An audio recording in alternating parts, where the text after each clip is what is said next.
So if you own a Remigo One or a Remigo One Neo, there are a few checks you should do every spring to make sure your electric outboard is all ready to go this summer. We're gonna run you through those today. If you're thinking about buying one of these motors, watch this video first where we test them out on the water. So the first thing we're gonna do is power up our Remigo One, make sure our battery is all right, and test the motor out on land, make sure it's running okay. So we're gonna take our kill switch. We're also gonna make sure that our prop is clear. It's not gonna hit any person or anything and hurt someone or damage something. We're gonna let the motor power up and check our state of charge. Right now we're at about 30%. So what Remigo recommends for long-term storage is between 50 and 80%. These batteries will self-discharge over time, right? How quickly mostly depends on temperature. But the main thing is you don't wanna let this motor deeply discharge. If you put it away at less than 10% and it sits for 6 months, that cell voltage might get so low that the charger can't charge it, and you have to either charge those cells individually or replace the entire battery. So we see that we're at 30%, so when we're done filming this video, I'm gonna plug the charger in for a couple hours, get it somewhere between 50 and 80%, but what I'm not gonna do is charge it up to 100%. You wanna wait to do that until a day or two before you go and use it for the first time. But for long-term storage, 50 to 80% is that window, and then checking it every 3 months to make sure you're still within that window. And if you're not, leave it on the charger for an hour or two, get it back to 50 to 80%. So now that we've powered our motor on, we're just gonna test it in forward and reverse. Looks fine. We'll go into reverse. Looks fine. Great, so our motor works. We're off to a good start. That's really all you have to do. Don't let it run for more than a couple seconds because the motor isn't in the water, which is what cools the motor. So just a couple seconds like we did, make sure it's running fine is all you need. All right, so now we're gonna check the anodes on the Remigo One. Anodes are important because they corrode before the metal on your motor itself corrodes. If you use the Remigo in salt water, you want to use zinc anodes, which are what comes pre-installed. And if you're using this in fresh water, you want to use magnesium anodes. It's important to do these checks, ideally in the fall, but spring works too. First thing we're going to do is pop off our kill switch because we're going to be working down by the prop. We're going to tilt our motor up. And there are three different anodes. We can only see 2 of them without removing the prop.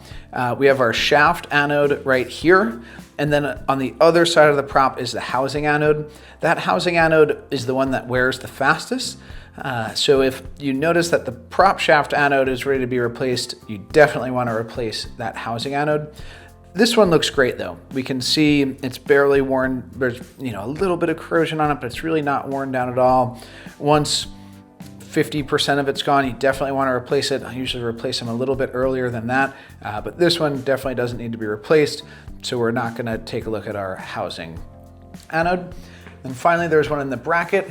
It's on the port side here, right up there. That one is the last one you have to replace because it's not getting underwater. Certainly shouldn't be. If that's underwater, you've got other problems. But these anodes look good, so we're not going to replace them. If you do need to replace the anodes, we sell the sets. We'll link that right here. They're in our online store. And then we'll also put up this video where we show you how to replace the anodes on the Remigo One and the Remigo One Neo. It's the same process for both motors. So next up, we're going to check our electrical contacts. There's really not much on the Remigo here, which is one of my favorite parts about this motor. One of the more common points of failure on an electric outboard or somewhere where people see issues is where that battery and the motor make the connection to each other. Those can get corroded, but on the Remigo, that's all housed within the shaft. So nothing to check there, but what we should check is the charging port. And we can see there's 4 pins here. Ours all look nice and shiny, but if those are corroded, which they really shouldn't be, because this is on this nice spring here and has a nice seal to it. But if those are corroded, you can take a little bit of contact cleaner and then a soft wire brush and try and work off that corrosion. So now we're going to take a look at the transom screws. There are these guys right here. They come with a little bit of grease or lubricant on there from the factory. You can see ours are still in great shape. Really easy for me to just turn with one finger. but these can get corroded.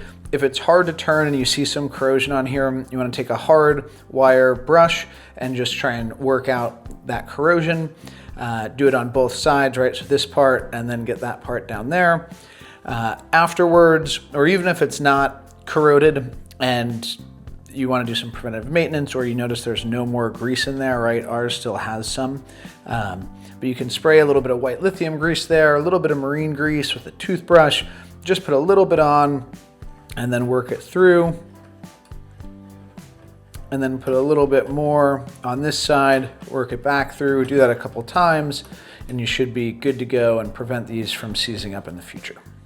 So now we're just gonna take a quick look at our propeller. Again, make sure your kill switch is off because you're working down by the prop here. And we just wanna see if there's any chips, any cracks, anything like that. If you look closely here, you can see this prop's in good shape. Maybe it ran aground a little bit there, a little bit of abrasion, but there's no need to replace this propeller. If there were chips, if you saw a crack in it, then it would be time to replace it, but this one looks like it's good to go. So the last thing we'll talk about is just check in to make sure you have some common spare parts on hand. For the Remigo, there are 3 different things that we recommend that you have extras of. First is a kill switch. All right, this one doesn't have the lanyard on it, but the one that came with the motor did. But obviously this is easy to lose, and Remigo is unique in that a magnet won't work there. Most other electric outboards, if you put a magnet there, it'll start right up. But with Remigo, you do need this kill switch. So highly recommend having an extra on hand. You do get 2 when you buy the motor. So you only need to buy another one if you've lost one, but your motor won't work without it. So certainly worth having one of these. Next up is this pin here that locks your motor down to that transom bracket.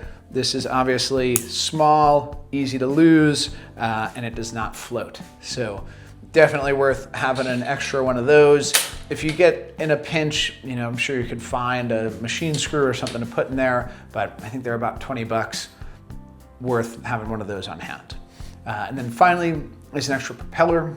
These props are plastic, and the idea is if you hit a rock or run aground, we want that prop to break before the motor itself is damaged.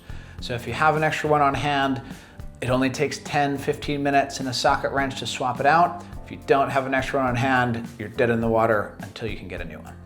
And if you do need any of these spare parts, we sell them in our online store, and we'll put a link right here for you. All right, so that does it for our springtime checks for the Remigo One and the Remigo One Neo. If you have any questions on anything we talked about today, leave them in the comments below.